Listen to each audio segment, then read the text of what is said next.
Hello and welcome to Community Topics, number 8 of Duelist Community. I am everyone playing the part of Andrew today. Yes, you are. And I am the same thing that you are, a mystery that at one point I was completely determined to solve. I really thought it needed solving, this mystery. It needed an answer, this question that our existence is. And the farther I go along, the more quote unquote time passes, the more I realize that the mystery is really just meant to be appreciated, to be looked at from a distance and just taken in awe most of the time, if you have any degree of clarity. That's the point, really. Allow the mystery to be. And with that in mind, let's pick apart the mystery for an episode. Community Topics number 8. This is an exciting one because I know there were certain people in our Discord that were really rallying to make this topic a possibility for this episode. And so we appreciate all of the work and the effort and the will and the dialogue that went into making this happen. Today's topics are really exciting. The double slit experiment and our potential when we get out of our way. Now, I'll admit that there was a third topic that did tie for second, which was the impact of the metaphysical. We're going to try and get into that if we can today, but considering how much is in the first two topics that I mentioned, we're going to do our best. I'm not promising anything. We might have to have another vote.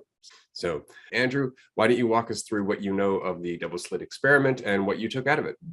Awesome. Yeah. All right. I figured we should probably do some sort of breakdown because I'm sure someone can go look up a YouTube video and find, I found some stuff when I was realizing how popular this was getting in Discord. And I was like, I should probably look into the double slit experiment so I can actually talk about it. So from my understanding, it's essentially an experiment where there's two slits. And when something like a particle goes through the slits, like sand, for example, on the other end, it just lands on the other end. And if it's like lands on a wall, say on the other side of the slits, it's just looks like two slits.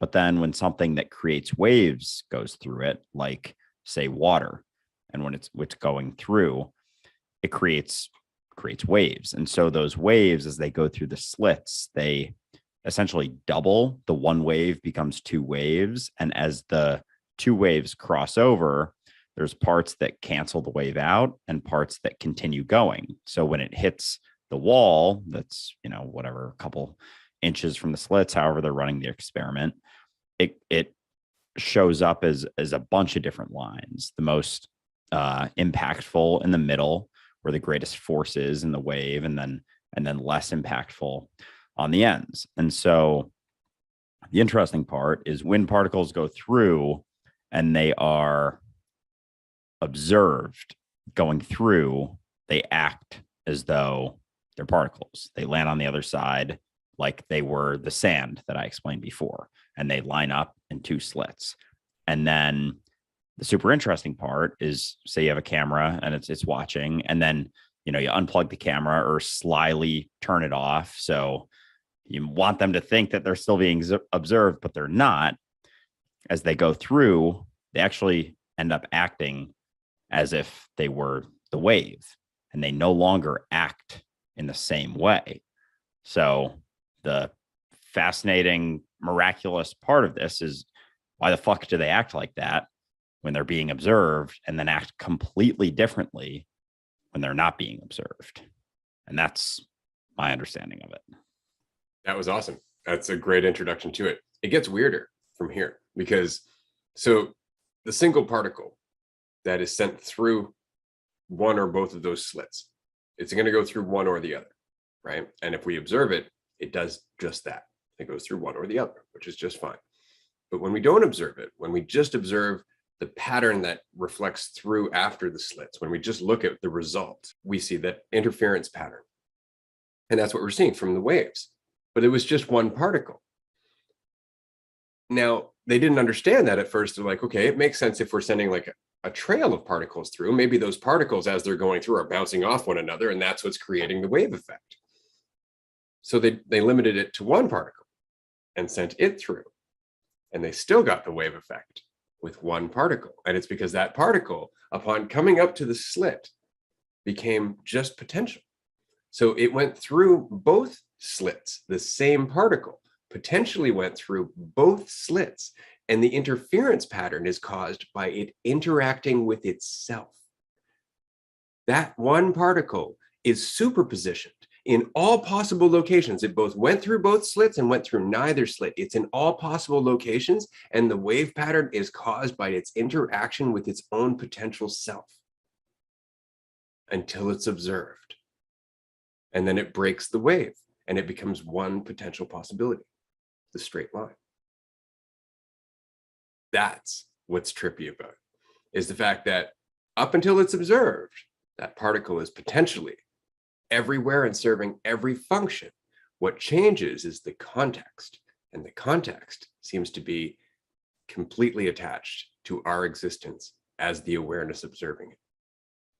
It's fascinating. Like, I don't even know where to start besides, I guess, like the first thing that comes to my mind is like the observer observed relationship, and how as the observer we impact the observed, and as the observed we impact the observer. But like, which one is it? Is it the particle impacting what we're seeing, like the observed impacting the observer, which is probably what people don't assume initially. People probably assume it's the observer impacting the observed, but it's also how we're observing it that is being impacted by what is observed. And you know, it's like both and neither, I guess. But yeah, this one trips me up quite a bit, because it's like it's all existing in potential, but then it happens.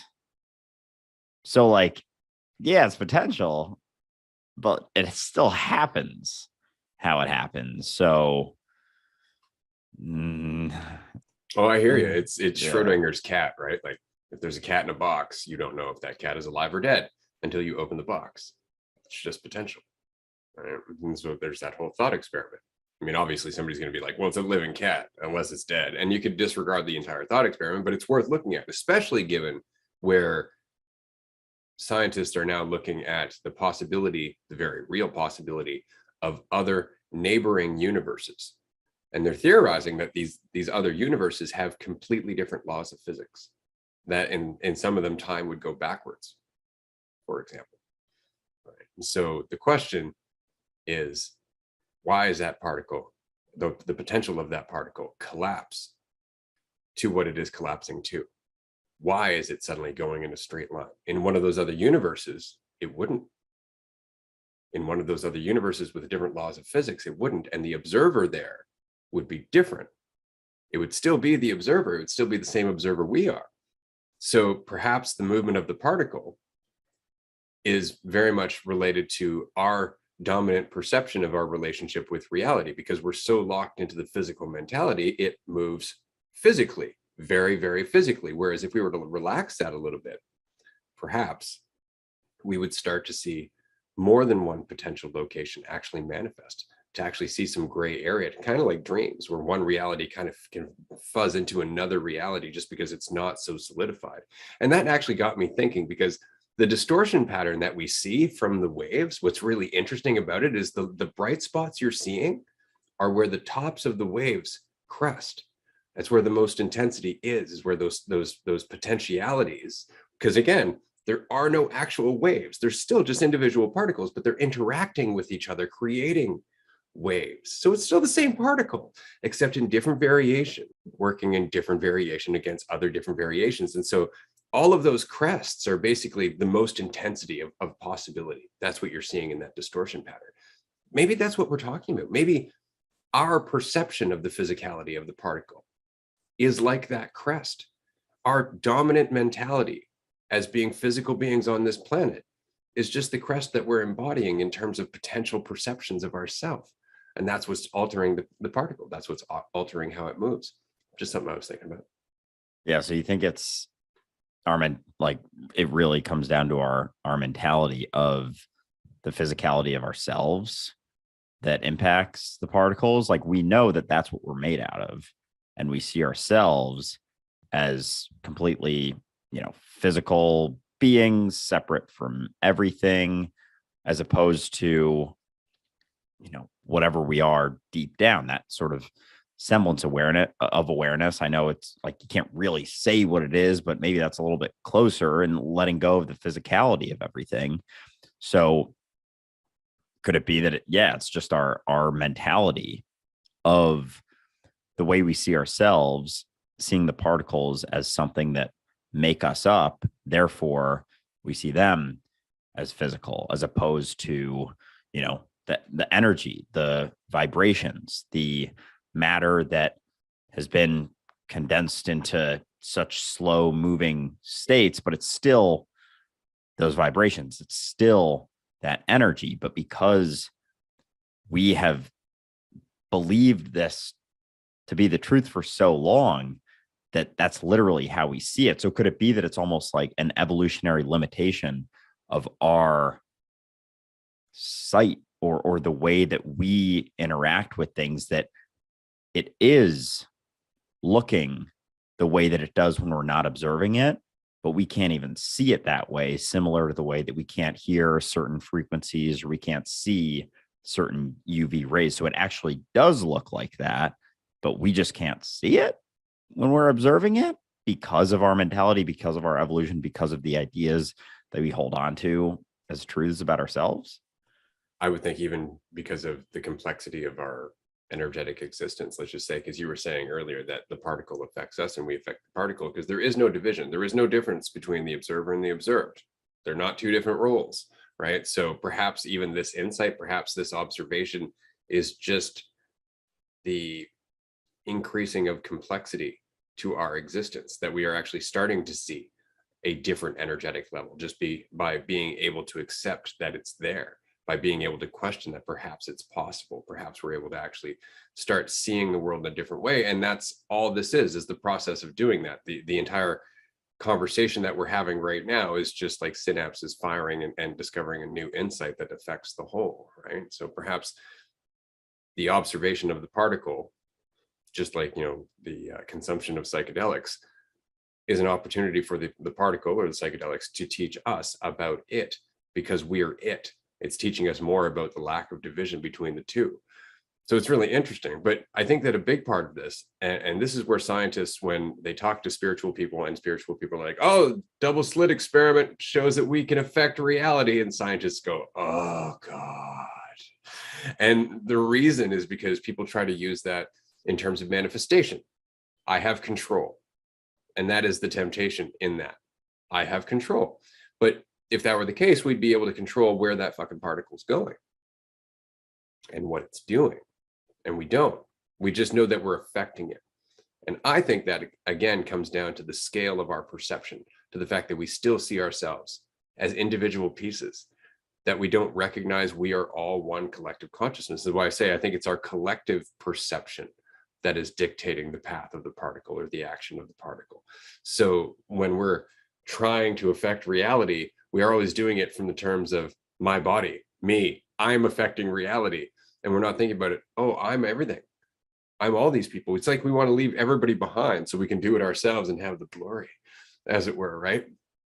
But I don't think that's how it works. I think that selfishness is exactly the block to it. I was saying this in an earlier episode, that when we talk about Jesus, we always talk about Jesus and not the crowd of people that were with Jesus, because they were all working on their own shit too. Imagine the potential of all of those people questioning their identity, questioning what is. Imagine how much could change with that many people just aware that they were all one and that none of this is as it appears to be. I think that's where we start getting into the water to wine thing. I think that's where we start getting into the walking on water thing. I think that's when we can actually start to question how physical this physical reality is. But I don't think it can be done from the egotistical perspective of, I'm going to do magic now. I don't think that's the point. I think that we do have an influence over the collective reality that we experience. People will often say that, well, there are limits in reality that we know of. There are limits in this universe that we know of, and only because we've only seen it for a certain amount of time. It's all still deductive reasoning, right? We don't really know.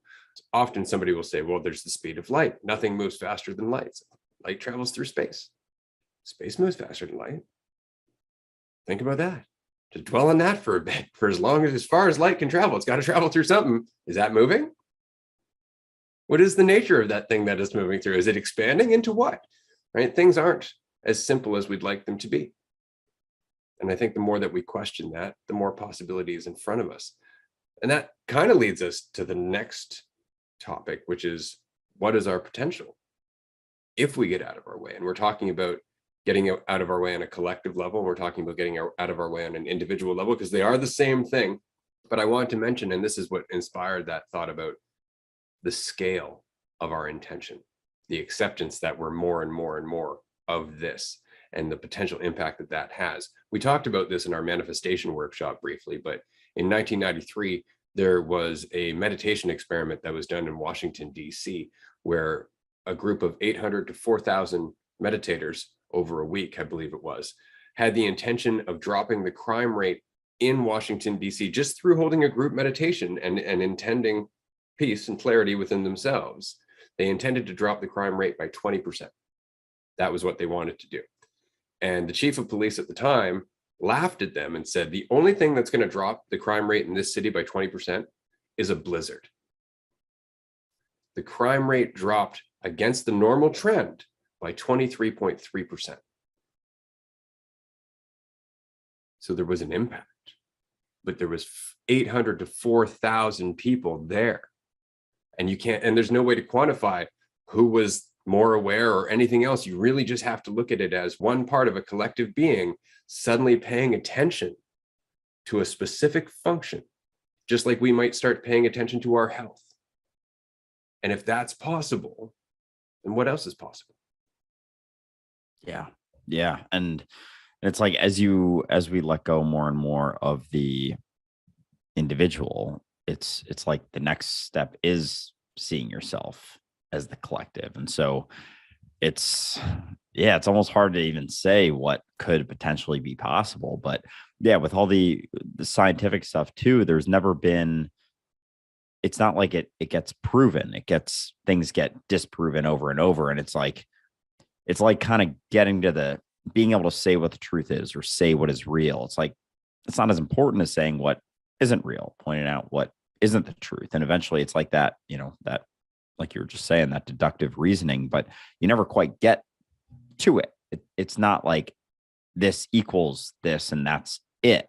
It's just like letting go of all of those layers. And it's always that process. So that's all it ever is with anyone letting go of anything about themselves. And so I think it's like such a very different type of mentality with the ego trying to do things and accomplish your potential. And this actually reminds me a lot of the Chump Change podcast I was on, because they talked about potential, and they're like, oh, well, what do you mean? I have a certain amount of potential. I forget exactly what they said about potential, but it was something about accomplishing your true potential. And like, I have to focus on it and do it. And it's such a limited idea. And through that, you're not ever really going to get there, because you're very much limited to the confines of the ideas, of the concepts. And it's more so reaching your potential is letting go of the limitations of everything that you think you can't do or think that isn't possible, as opposed to trying to build yourself up to everything that is possible. Because I don't know, the way I think of it is like, it's so much more of a fragile existence or mindset to have, because it's all ego. It's all this separate idea of yourself, this concept that's you're trying to build up and keep trying to build up. But with that, it's like, you're climbing that wobbly ladder or that wobbly stool, and all people can just like come over and kick it down. But if you're going deeper into yourself, letting go more and more, it's like you're getting like sturdier and sturdier, so you can't get kicked down. And through that, it's like, I guess it could be, I was trying to think of like, what could I compare this to? I guess it's kind of like a tree growing roots, and it's like letting go is like growing those roots. And then through that, it's like you expand, and it's not this wobbly thing that you're standing on. It's just letting go so much that there isn't so much that can be shaken because you're not holding on to anything, but you're still growing through the letting go and not trying to build anything. It's just happening. It's like nature is just happening and growing. And like we talked about a while ago about how if all the humans became extinct and we had an apocalypse, like nature would very quickly overgrow everything. That's how I think of letting go. That's like you reaching your true potential is like that nature overgrowing everything. And it's through letting go of the idea of yourself. It like just grows so quickly, as opposed to trying to work so hard to build up this idea and become something. Because it's like, why are you really trying to become something? What mentality is that being derived from? It's being derived from a state of lack is what it's being derived from. And so you're only reinforcing that. So you think you're building yourself up, but you're really slowly sort of chipping away at the truth of what you are, because you're diminishing and getting further from the recognition of what you really are by reinforcing that lack. So it always comes back to a letting go, a peeling back to achieve that potential. It's not this like egoic idea that we've become so, that's run rampant through our society. Yeah, exactly. And it's interesting you brought up trees, because if you think about the symbolism of trees, they're not trying to grow up. That's a result of them deepening their experience, deepening into where they are, which is exactly the point. We are deepening into where we are. And as a result, all of our roots get connected, or rather we start to realize that they never were separate. But we lack the ability to see that because we're so absorbed with what we're doing up here, what we're building. But that's not the foundation, right? That's not where all of this comes from. So I find it really interesting that we have yet to really question this in terms of our science and what's possible for humanity. This is one of the reasons I'm not a big fan of the word human, right? Because we immediately think meat suit, right? Biological body on a planet made of dirt and rock and other organic materials. And we immediately have this narrative, and we completely ignore the subjective. We ignore the existence of the subjective experience, which is just as equally true. So if the subjective is just as equally true, that is the final frontier. That's the place that we haven't been looking, because we don't understand it. It terrifies us, and it requires us to be self-responsible. That's the only problem with it. We still don't understand how to solve I think it's the big problem of consciousness, as coined by David Chalmers. We don't understand where consciousness comes from. We don't understand where it originates or what its role is in reality. We just know that it seems to pop up everywhere the environment is correct, everywhere the situation is right. Consciousness is there. Why? Well, because it is reality. But we're so far removed from that we walk around and we tell ourselves what we can and cannot do constantly, despite the fact that's all based on a very limited version of who we really are, exactly as you said. So here comes the interesting part. What is our potential in just letting go of who we think we are? Now, I don't know if you're familiar with Marvel Comics, but Jack Kirby, who was one of the original creators of the Incredible Hulk, created the Incredible Hulk based on an actual experience in his life where he watched a mother lift a car to save her baby. Now, a lot of people would go, oh yeah, sure he did. I'm sure that happened. Actually, it's happened more than once. There was another lady in 1983. She lifted a car to save her baby. There was a firefighter in 2018 in Florida who lifted an SUV straight up 12 inches off the ground to save somebody from dying. And these are all things that ordinarily we go, that's not possible. No, the physical human body, it's made out of flesh and bone. There's no way you could do that, but it's been done, right? There's a 76-year-old grandma in Russia who can break horseshoes with her hands, right? And she's been strong like that since she was 10. What's happening there? But we immediately go, well, I can't do these things, therefore human nature dictates it can't be done. And that's what's happened so often throughout society. We take the most limited minds and we let them dictate what human nature is. And we let them go and collect the evidence that backs up their own biases, of course, because that's what always ends up happening. And we've had this increasingly smaller version of what humanity really means. And it's so mundane now. Like, we completely miss the mind-blowing experience of existing simply because we're so busy thinking of ourselves as bodies. So I'm very curious about that. I'm very curious as to what's possible. And this is the reason that we talked about lucid dreaming. And it's the reason I've often expressed that I don't believe there is a difference between reality and what we experience in dreams.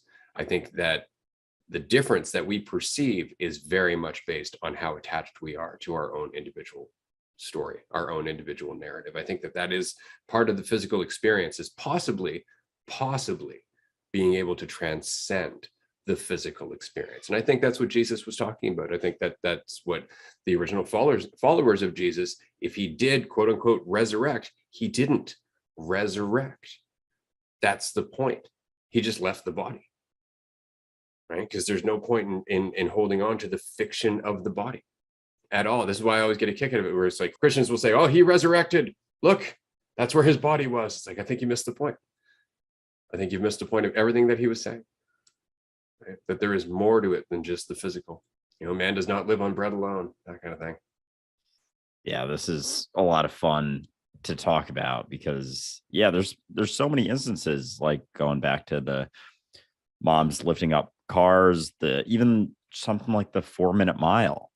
Everyone was like so close to doing it for so long. Then one person did it, and all of a sudden, fucking 100 people did it so quick. So, like, how many things are like that?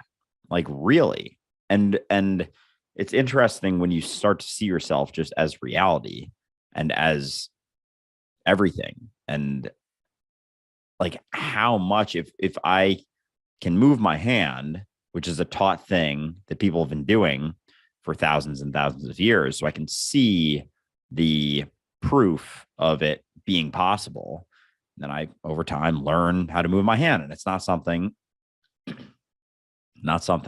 I have to think about. And we've talked about this before, like what really is possible, because I'm like, I can move each individual finger right now and not think about it at all. I'm not thinking like middle finger, ring, pointer, pinky, thumb. And so, like, how much of our reality can be manipulated when we actually let go? And that's the Jesus story. And like, we have all, it's so funny talking about this. Like, you know, when people, going back to the chump change thing, when people are like, oh, my true potential. And it's like, that idea of potential is like, you know, becoming a multi-millionaire and having a big house. And it's like, for what? For who? Who is that for? Like, I get if you want to have it for a functionality. Like, I'm not saying they're objectively bad things. I'm just, you have to wonder why. And is that really, like, it's such a limited idea of our true potential. And it's like, there's two different conversations being had regarding true potential. And like, there's the egoic side, and then there's like the fucking I'm reality side. And that's the shit that's like water to wine, levitating, like manipulating telepathy, moving spoons and whatever they were doing with that. Like, all that stuff sounds way cooler to be able to do, but it's also that balance of not doing it for anyone. And so that was actually something that I was kind of thinking about regarding like the double slit experiment and our true potential, is when those particles are being observed, they act differently than when they're not being observed. And how much of our action really comes down to how we're being perceived, how we're being observed by everyone. And that idea of potential, I feel like so many of us hold on to, is relative to how we are going to be perceived. You know, we get our true potential is getting a great car, great house, you know, hot wife, you know, whatever people want to throw in there. And it's all because we're being observed. It's not for us. It's not that good, not for that good selfishness we've been talking about a couple episodes ago. But then think about, what would true potential be if we weren't being observed? If there was no one to observe you, if you were here alone, what would your idea of potential be? How would that idea of potential shift for you if there was no one to observe you? Like how fucking weird is that to think about? Like, because then all the potential is like manipulating reality. How much can you really do? Can you, float a couple inches off the ground? Can you manipulate the way the clouds move? Can you manipulate the weather patterns? Like, that's true potential when there's no one there to observe you. But as long as everyone's fucking running around trying to live based on this idea of themselves, they're being observed. Their idea of potential completely shifts. It's totally different. It's based on the ego. It's based on how other people are going to perceive them, based on, as opposed to being based on all the dope shit you could do if you were by yourself. Like, our ideas of potential are completely different in those two situations. That was fucking cool. I just want to say that. Like, that was a fucking solid insight, man, where it's about us being observed. But what's funny is that the only difference between us being observed by people and us not having anybody to observe us is identity. It's the ego. As soon as the ego is gone, it is just us. That's all it is. And we're back in this lucid dream type of environment where it's all just an extension of our own being. It's a reflection of our own perception of ourselves, let's just say, and how habitual that perception might be. And so it becomes a totally different question. We have plenty of evidence to at least support looking into this. We've talked about David Hawkins and his studies in asking the body yes or no questions, and over tens of thousands of people finding that all of the bodies had the same damn answers, regardless of the person's opinion.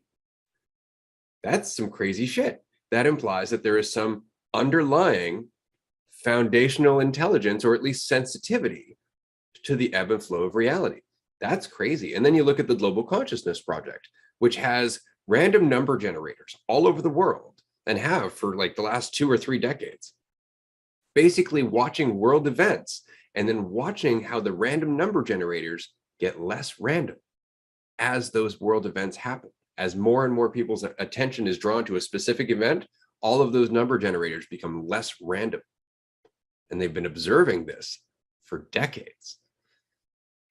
Like 9/11 was one of their biggest examples. Those random number generators all of a sudden became a lot less random right around 9/11. It's because everybody's attention was on it throughout the whole world. So there is more happening in reality than we are prepared to admit.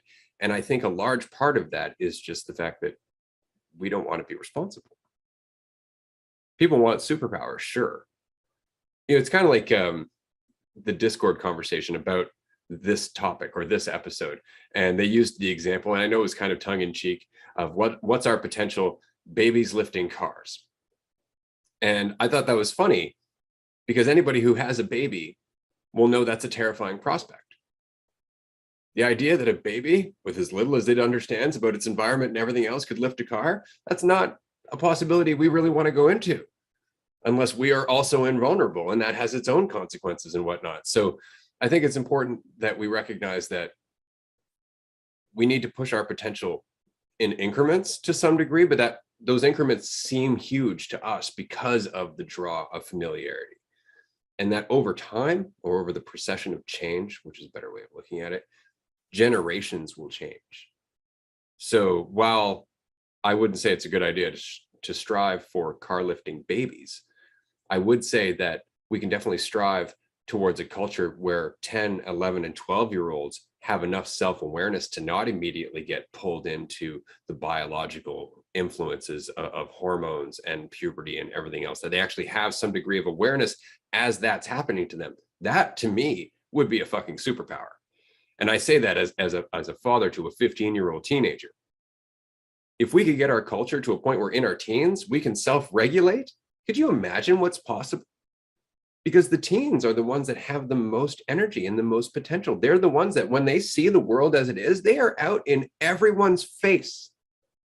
But we don't take them seriously because they lack clarity. We don't take them seriously because often they're egotistical and they're self-destructive. While they have a point, it undermines everything they're trying to accomplish.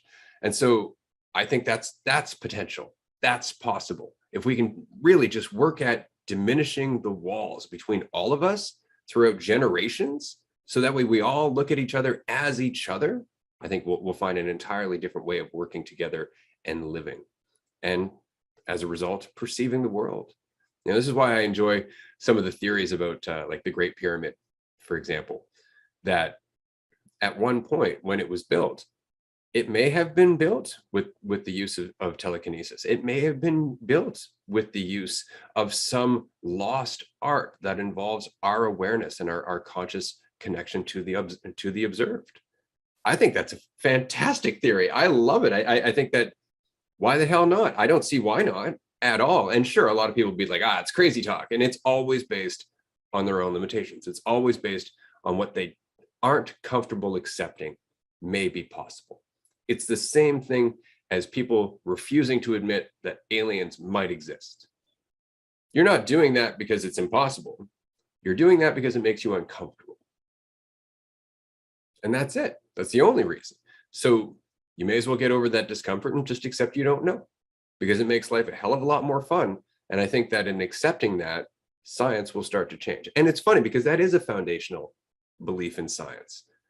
Everything's questionable. That's the scientific method. Even if they're like, this is absolutely more or less certain, like 99.9%, and they'll say that. And it's like, not 100%, because we don't actually know, and we can't actually know. But it's so funny how often we forget that.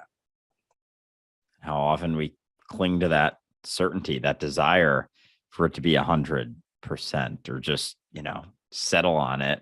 Like, no, don't question it. Don't question me. That's disrespectful. You're being disrespectful. And like, that's where we're at. And it's such a limited perception of reality. And it all kind of, I guess it's all sort of cumulative, that whole entire mentality, because it's all the collective, and there's all pockets of the collective mentality, and it's ebbing and flowing throughout all of reality.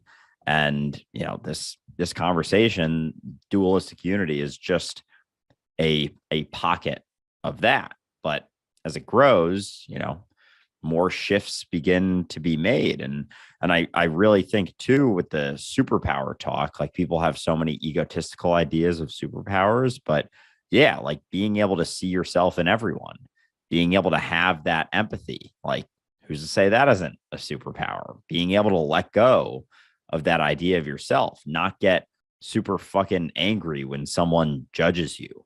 Like, who's to say that isn't a superpower? It makes you miserable when you get pissed off. It makes you suffer. So what could be a better superpower than suffering less? Really? Like, oh, you want to fly and still suffer? You think flying's going to cure all of your suffering, all of your egotistical need and senses of lack, that you think it's just all going to get solved because you can, I don't know, run fast or jump high or be invisible or something? Like, those are still, like, it's still you're still coming along with it. You're still going through the shit.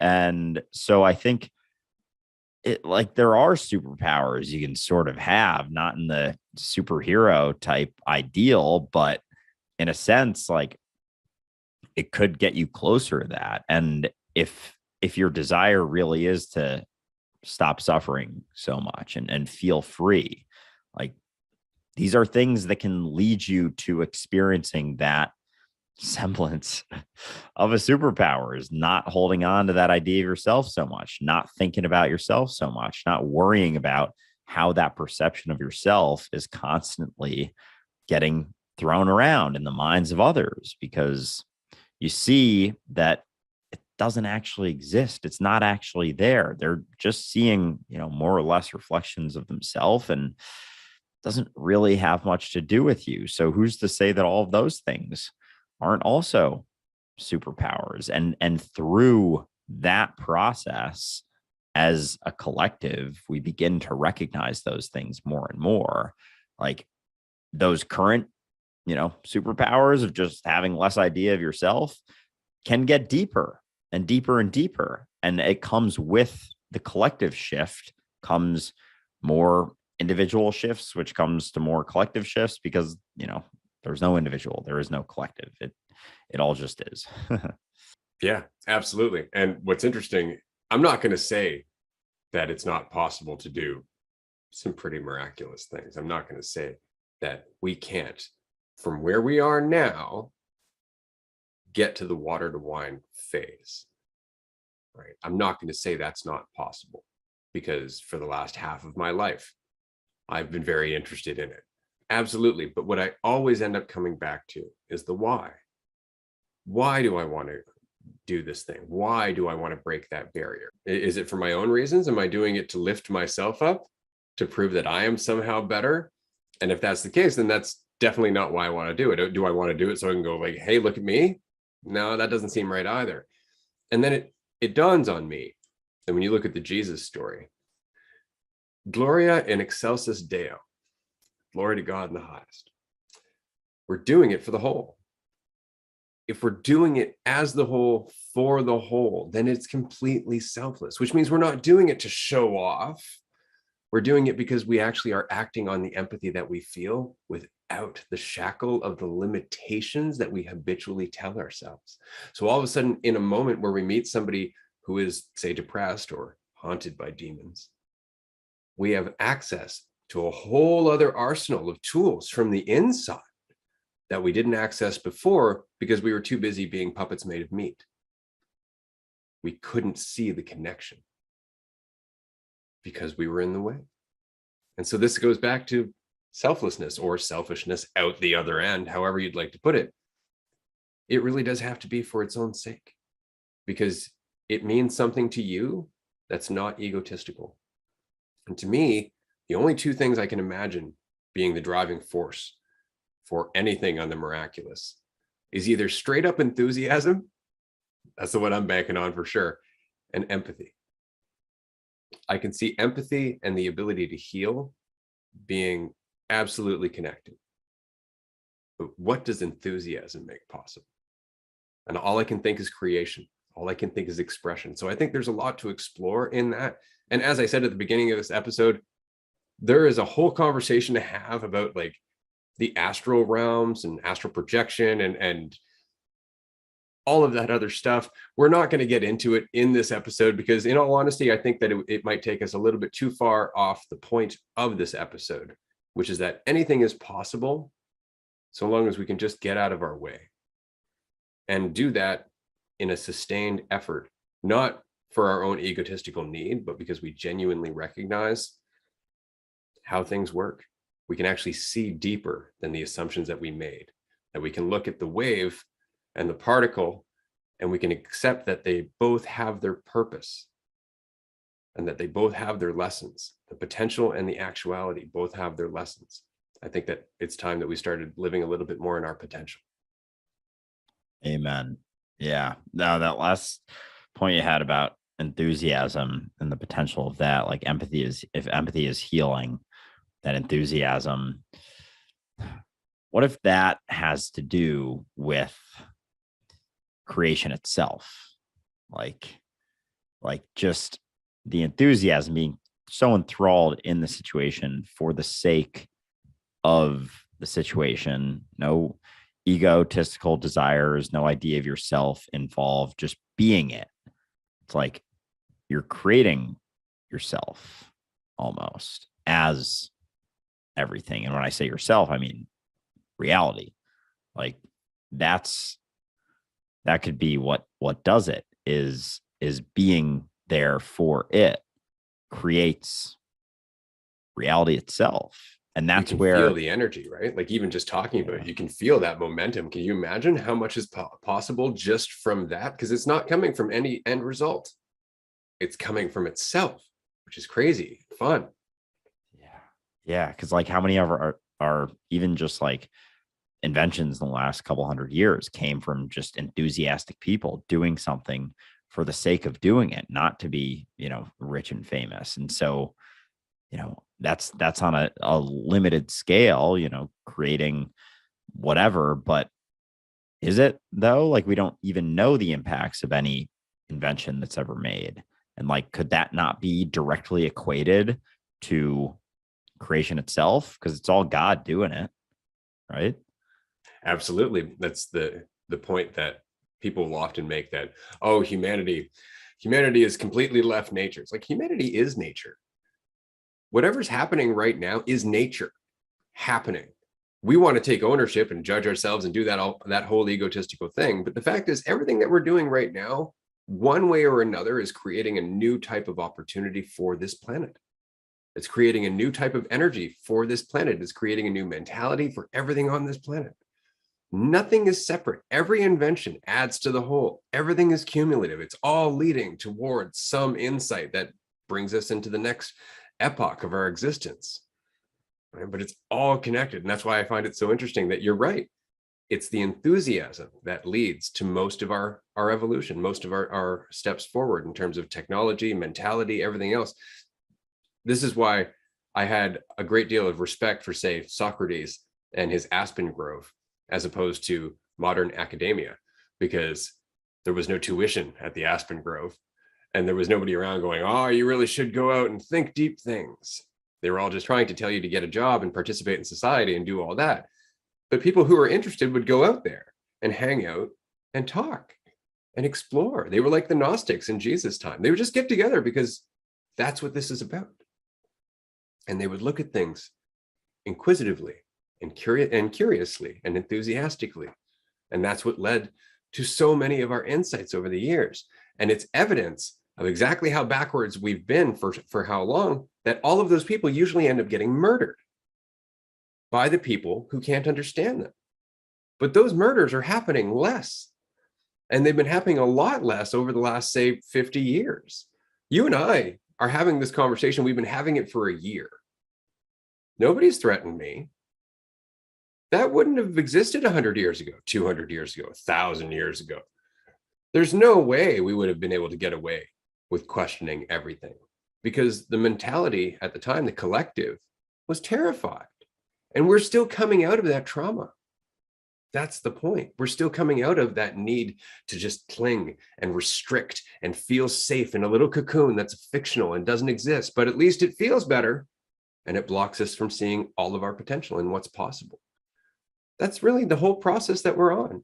So it's a really interesting time to be alive, and it's a really exciting change to be a part of, particularly when you realize that it is actually in your best interest to make this change for yourself. Don't change for the world. Don't change for anyone else. Let go of the idea that there is anyone else, and it will actually be meaningful to you. Yeah, do it for you, because you're everyone anyway. But yeah, the enthusiasm part, one last thing, was with the inventions and the enthusiasm. I find it interesting how nowadays, with just the pursuit of profit and capitalism and everything, it's like, take something like the iPhone. Like every year there's a new one.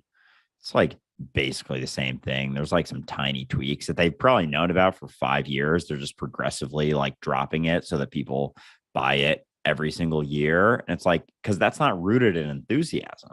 It's rooted in just a desire for bottom line, for profit, for shareholders, for all of those external observed entities, observers, and it's a lack of enthusiasm. And that's why year over year, we're not really making leaps and bounds. And not to say that that's ever really happened year over year, but there's a lot of examples of that. I feel like where there's just such a lack of enthusiasm that there's less novel things being created, it seems like. For sure. I mean, school, religion, science, it becomes the thing to do for a job. It becomes the thing to do to fit into society, the thing to do to pay your bills, and all of the enthusiasm's gone. Right? Like, how many kids do you know who go through high school and at the other end of high school don't want to pick up a book? Even if it's not for an assignment, even if it's for their own good, even if it's just for them being interested in something. No, I don't want to read. Why would I read? I've actually had people ask me that. Why would I want to read? Why wouldn't you want to read? I think it's just another way of absorbing information. Why wouldn't you want to absorb information? Oh, right. Because you've been told what to absorb, whether you enjoyed it or not, for the majority of your life. And now whenever somebody brings up something you don't know, your immediate reaction is, I'm fine. Leave me the fuck alone. Stop telling me what to do. And that's that trauma. That's that shit that we're working through. And again, rather than superpowers, and I'm not saying I'll settle for not having superpowers in my life, because I'm willing to explore everything. Water to wine, man, that'd be super useful. But while that's all great, like I said, I would be very satisfied with a generation of teenagers that don't feel like that about learning, that aren't terrified to question because everybody else around them grew up terrified to question and punished for questioning. That, I think, would make the most impact. And if anything, would get us closer and closer and closer to being able to see reality a different way. Because if there is any generation that's able to question their reality the easiest, it's the younger generations, right? It's everything going up to our 20s, because that's when the world really starts to strangle us a bit. It really starts saying, this is what is. Don't question it too much or you're going to be shunned. But up until that point, you have so much potential. And it's a shame that we piss it away in an institution that feels like a prison, but is laughingly being called school. Yeah, 100%. I mean, that's why, the religious institutions want to get them so young. It's why kids start in school so young. It's because that's when they're the most vulnerable. That's when they are questioning everything besides, what they're told to be doing. And then eventually it just gets beaten into them that, oh, this is how it is. This is how it has to be. And that's how it is. And then it's like there is no evolving, or there's tends to be very little once they get, into their past the age of 30. Basically, it's like everything for the most part generally is pretty set in stone by then, and just has been beaten into them more or less that this is how things are, and just fit in and, get your paycheck, and hopefully you save enough to enjoy it by the time you're 65.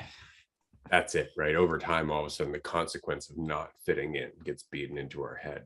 And that just exacerbates the fear that was already beaten into our heads to begin with. So you can see why we're so very fucked by the time we're 50 or 60 years old. Like, there's so much in there that we just didn't know to be aware of when it was going in there. So we're going to end this episode here, because we could keep talking about this forever. There is so much in this conversation. And I just want to say that if you ever want to have this conversation in an ongoing way where we can really deep dive into it, attend one of our retreats, because this is the kind of conversation that deserves a coffee, a break, a walk, all kinds of stuff, because this is a fun conversation. And I do want to say that the retreat that's coming up, we will be exploring exactly how much influence a group of people who all know they're one can really have, because I'm very curious. And it's the reason I'm very excited about this retreat and the other retreats to come, and the eventual events that we will be holding, hopefully gathering hundreds and thousands of people in different locations all over the world, and doing even more than they did in 1993 in Washington, because nothing says it's not possible. But it's all up to you. Live for you, and that is enough. Yeah, this conversation's a lot of fucking fun, but it's even more fun when you can have it over an extended period of time. When you're on a walk with someone, like, that's when you can really get into things. So yeah, I couldn't be more excited for all this stuff coming up, because there's going to be a lot more opportunities for that. And not only having the conversation, but, being able to practice and potentially implement some of the things that we're talking about that have been done before, but a lot of them not in a very, very long time. So, why not you? Absolutely. One day, an event at the retreat will be car lifting. I'm just kidding. Thanks, everyone, for joining us. We will see you next week for the next community topic. Do remember that if you would like to suggest a topic, just join us on Discord or Patreon. You can suggest a topic and the community can vote on it. We do have a contest right now where you can win some free Dualistic Unity merch. All you have to do is go to the website, dualisticunity.com, find the contest form, enter your favorite Dualistic Unity quote and the details of what episode it's from, and you could be in the running for either a Dualistic Unity hoodie or a t-shirt or a tote bag, could be anything. So thanks again for joining us. We'll see you next week. Bye, everyone.